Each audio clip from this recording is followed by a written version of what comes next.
In order to use Jiu-Jitsu to fight efficiently, you want to maintain a specific range. Now, different martial arts have different ranges depending on if your goal is to punch, to kick, to grab, and so on. Jiu-Jitsu, we have two ideal ranges. The first one is so far away that you're out of range of any weapon, any kick, any punch, which is the ideal range. Obviously, you want to be far enough away that nothing to worry about, or you want to be in so close that you're smothering your opponent and they don't have the ability to kick you properly, to punch you properly, and we, on the other hand, have the opportunity to throw them down to the ground, set up submissions, or strike them with short-range weapons such as elbows or knee strikes, which we're going to go over tonight. Now, the thing is that getting to that clinch position is a little bit tricky if someone's attacking you. Now, it comes down to timing, and you need to be brave. You need to be able to stare at the threat and move in at the right time. I call it diving into the fire. That's what you need to cultivate. You're going to hopefully practice that with the partner. Now, in order to close the distance and get that clinch, there's different ways of setting it up, which we will go over soon. But first, I want to talk about a weapon that can help you maintain that ideal long range, which would hopefully keep you out of harm's way entirely. Now, the technique I'm talking about is called a push kick or a Teep in Muay Thai. Now, this is a basic front kick with the idea of launching your opponent backwards, or at least stopping them from advancing on you.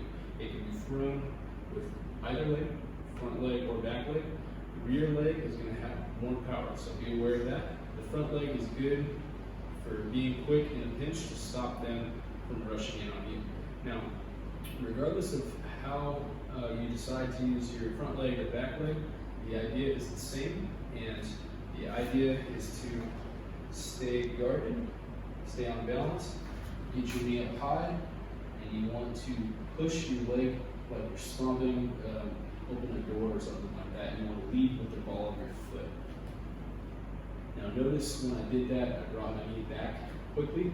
The idea is not only to hit them with the kick, but you don't want anyone grabbing onto your foot. So you want to hit them and get your foot back immediately, so people have difficulty hanging on. Even if they try to grab your foot, you yank it back anyway. So the knee comes up high to your chest, you push the kick out, and then you bring your knee immediately back to your chest.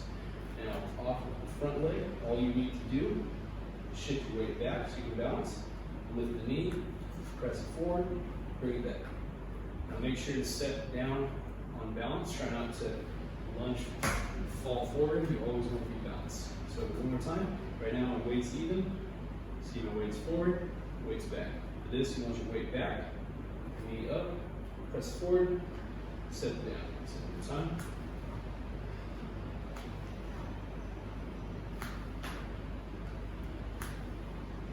Now this kick has plenty of power, but like I said, the rear leg is even more powerful. So if you want to do it with the rear leg, which is good if you're trying to launch the person back, take a small step with your front leg, bring that knee up, press it.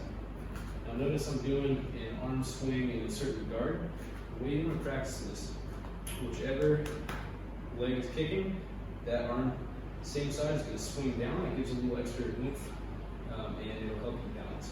Also, while you do it, don't just think about sticking your leg forward, think about pushing your hips forward. That's where a lot of power comes from. So we got one arm swinging down, other arm is staying up nice and high to guard in case something goes wrong. So knee up, knee or other side, other side. Now, I mentioned you want to strike with the ball of the foot. You can do this flat-footed if you want, but with the ball of the foot, you can get a little bit more range, and you can really send the whole weight of your body into a small area and stab it into the target. So,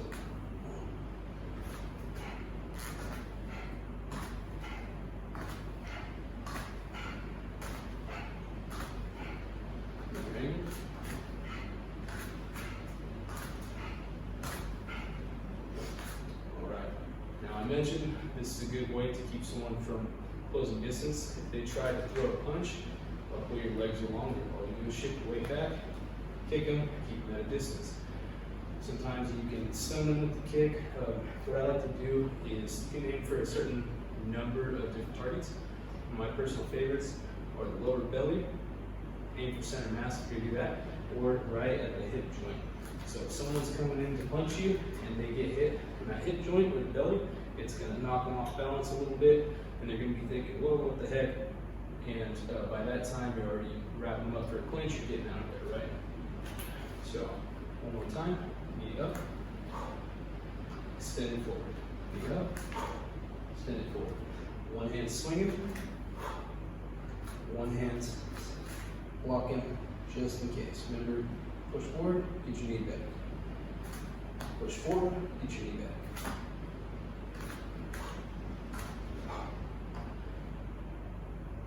Okay, got Dallas here, and she's going to help me demonstrate how you keep a person at a distance with a Teep.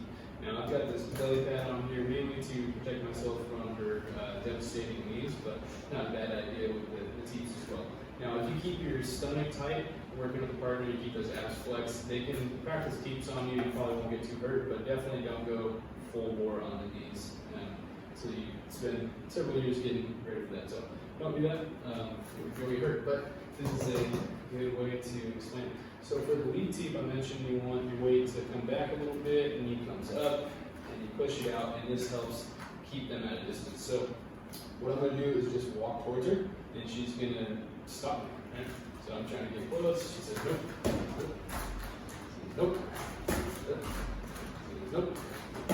This is great because you see how long her leg is. If I try to punch her and she throws that Teep, no chance. One time. Not even getting close, right? And you can get a pretty good launch just with that lead leg, but the rear leg is really where the power is at. So she takes a step with that front leg and then blasts with the legs. Knocks me out of frame, right? So one time. She's taking nice and easy.